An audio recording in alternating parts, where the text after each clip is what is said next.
Guys, I'm no indie dev, but I have to imagine getting endorsed by the man that created the video game series that your indie game is based on. Must be a pretty damn good feeling. Beyond even that, though, having that same man come on to narrate over your latest gameplay trailer, talk about the features that you've introduced to the genre, and state how he's so excited to have the full release after playing the demo himself, I mean, that must put you on cloud nine. And amazingly, that's exactly what has happened with Toge Productions and Kriegsfront Tactics.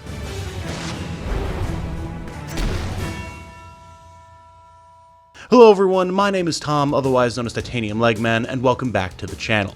If you enjoy what I do, including coverage of the lead-up and new features for brand new turn-based strategy RPGs, such as the upcoming indie title Kriegsfront Tactics, then a like on this video and a subscription to the channel would be very much appreciated. Thank you all so very much.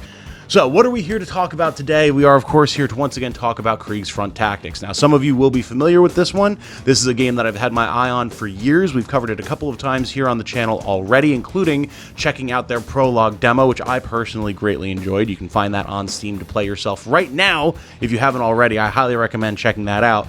But yeah, there's a new gameplay trailer out that gives a nice overview of a lot of the different new features and additions and gameplay mechanics that Kriegsfront is going to have, including some new influences that I was not expecting, but I'm very excited to see.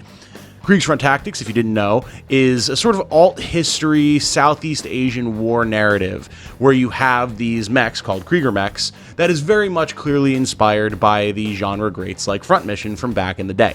However, we're incorporating a lot of different genre staples that have come along since Front Mission was first released, so you're going to be seeing a lot of not just Front Mission type style stuff with mechs and customization, but also a lot of XCOM, even Phoenix Point, interestingly enough, shooting mechanics and movement and terrain and different abilities, as well as now what I'm deeming is a little bit of Darkest Dungeon influence, with pilot sanity being something that you need to manage by actually interacting with your pilots in the base and the garage. We're going to talk about everything that's on offer here today, so let's get strapped in. As mentioned, our setting brings us to what is essentially a quasi-Southeast Asian war happening between two major powers, a sort of America analog and a more resistance freedom fighter group that may or may not be trying to seize power for themselves, and the stories of the soldiers and the civilians that get caught in between that type of conflict.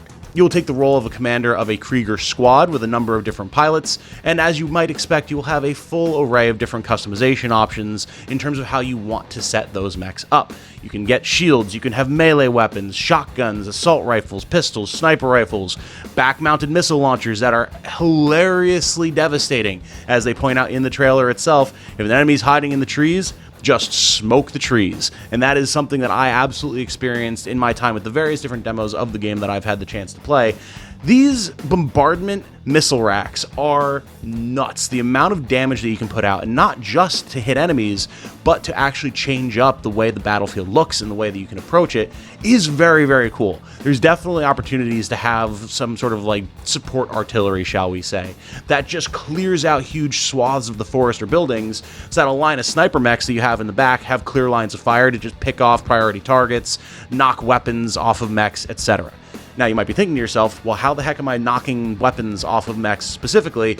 Well, unlike things like Front Mission or XCOM or Fire Emblem or anything like that, direct targeting and actually using a reticle is key in Kriegsfront Tactics. And this may exist in other games as well, but my personal experience with it comes solely from Phoenix Point.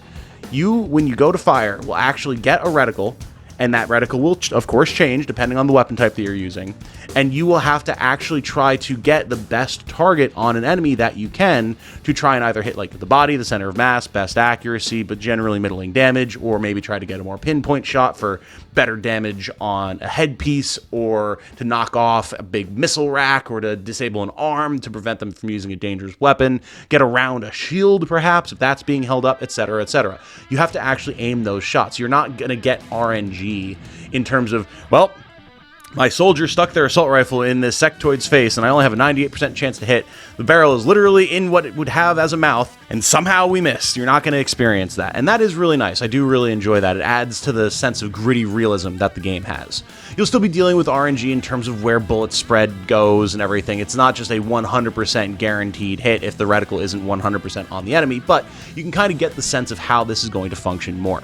During missions, you're also going to have to make sure that you're actually keeping your mechs upgraded and stocked and fully repaired as much as you can, as well as making sure that your pilots don't crack under the pressure of battle, which is something that I really, really like about what Kriegsfront is doing here, because you are fighting a guerrilla war behind enemy lines. Like, you need to move from engagement to engagement, and there's no guarantee that you're going to have the opportunity to stop, rest, and resupply in between each fight. So how much ammo you use, how much damage you take, if a mech gets disabled or you lose an important part even, those are things you're going to have to consider as you're going through your tactical decision making.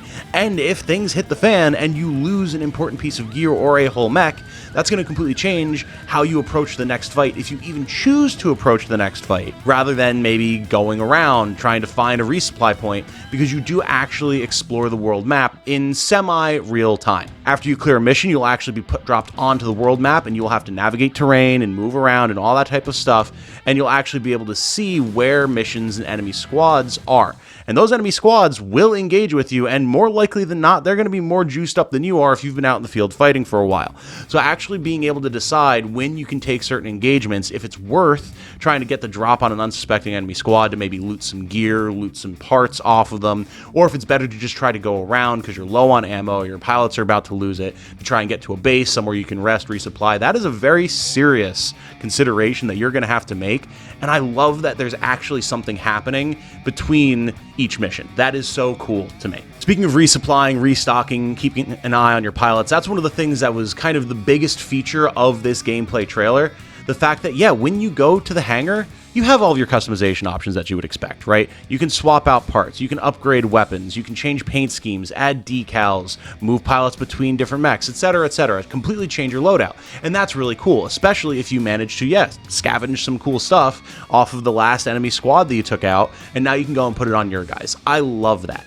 One of the criticisms that I had of Front Mission 1, and I am admittedly very behind on my knowledge of the Front Mission series, it's something that I'm working on developing, so if this happens later on in the series, please don't crucify me, but it was always a little bit of a shame to have the majority of my parts coming from the shop just periodically upgrading, right?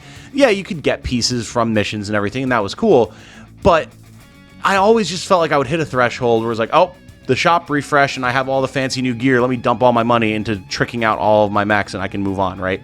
That's not quite going to be what's happening here because of the need to scavenge and kind of slapdash your guys together as you proceed towards different mission points. Will there be points where you can probably like stock up and buy some new gear? Sure, absolutely, but once you're down in the scrum, like, you're going to have to be smart about how you go about stuff, and that is awesome. Speaking of slapdashing your guys together, we actually have a look now of what party dynamics can look like, how pilots can actually crack, how they can hit thresholds of stress and anxiety and just combat fatigue and crack under the pressure. Maybe they'll run away and hide. Maybe they'll fire wildly into the enemy. Maybe they'll fire on their allies. Maybe they'll just waste a turn and not do anything. Maybe they'll burn a bunch of ammo that you really can't afford for them to burn right now and completely shatter your combat strategy. That is a huge potential issue, and it's one of the things that I love the most about games like Darkest Dungeon, where if you hit that big stress threshold and one of your party members starts losing it and starts making the rest of your party members lose it, that is such a high stress situation, but that still feels so good to finally find your way out of. So having that where everyone's running around in giant mecha and the chaos that can cause, oh, that's going to be very, very exciting. And of course, to help deal with that, you can actually interact with your pilots in the base. Maybe we'll be able to get different items or different sorts of rest activities for them. Maybe we can bust open a pack of smokes for someone while they sit around the fire and play some tunes on a guitar. Like, of course, some of this stuff I am just kind of spitballing on based on what we've seen in this latest trailer. These were features that were not in the demo version of the game that I was able to play, so hopefully we'll see a lot of this sort of deep evolution of character interaction, because I think there's a lot of potential here for Kriegsfront Tactics to do exactly that. Of course, from a meta perspective, one of the most exciting things about this trailer isn't even the new gameplay footage that we've been seeing, but the fact that Toshiro Tsushita, the father of Front Mission himself, was in this trailer highlighting these gameplay features, talking about his time with the demo, and the fact that he is, yes, excited for this game to come out so he can play it for himself. And I mean, like, dude, I'm not even like a huge Front Mission guy, just because I didn't get exposed to it when I was younger and I'm now playing catch-up, but like, for any of you out there who are, I can only imagine how exciting that must be for you in terms of this game and what it's going to potentially bring to the table, because like, I'm already excited by that. Can you imagine if you had like the original creators of Fire Emblem come out and be like, we fully endorse Dark Deity 2 because it is just such a good spiritual successor to the genre that we helped to popularize and to create, and we love to see that we have other teams out here making things with that idea now and making it their own. Like, those are not Mr. Tsushita's actual words, but that's the vibe, the feeling that we're getting here, right? And he does have a lot of very positive things to say about the game while also talking about its features. So yeah, when you have the father of the game that started it all for this section of your subgenre that you're now making a game based off of, like, I would be riding on cloud nine. And as someone who's very much looking forward to the game, that makes me feel even more strongly that Toge Productions is absolutely in the kitchen cooking up a meal right now, and I'm extremely excited to check it out. So I'm very curious to hear what all of your guys' thoughts are about the upcoming Kriegsfront Tactics. We don't have a release date for it yet, but if you have played the demo previously, tell me what your thoughts are, and if you haven't and you decide to go check it out, please let me know your thoughts based on that as well, because this is one that I'm extremely excited about. If I ever get around to putting out like a, you know, top strategy RPGs of 2025 that I'm looking forward to type video or something like that, this is definitely going to be one that's up at the top of the list for sure. This one is so sick. The visuals are so gritty. You've kind of got that PS1 era style of visual fidelity. The actual like story and the dialogue of the pilots is pretty brutal and gritty, very like Platoon is feeling, Full Metal Jacket. It's pretty nasty, and that, again, good. It should be. There's just a lot going on with this one, and I can't wait to finally get a release date and see when this whole thing is going to drop, because I think it's going to be a great time. With that said, though, of course, my name has been Tom, otherwise known as Titanium Legman. Thank you once again to all of my channel supporters whose names you can see scrolling by on the right side, as well as everyone who has actually gone over and like subscribed and helped actually get the Twitch channel going, because now that we just hit affiliate there, which is awesome. I cannot believe that we're already at that point. Now we're on the road to partner. I'm going to keep pushing forward. And yeah, so if when we're streaming and you prefer to engage on the Twitch side of the ecosystem, you go ahead and do that. We'll be over there now for every stream I ever do, which is pretty dang exciting.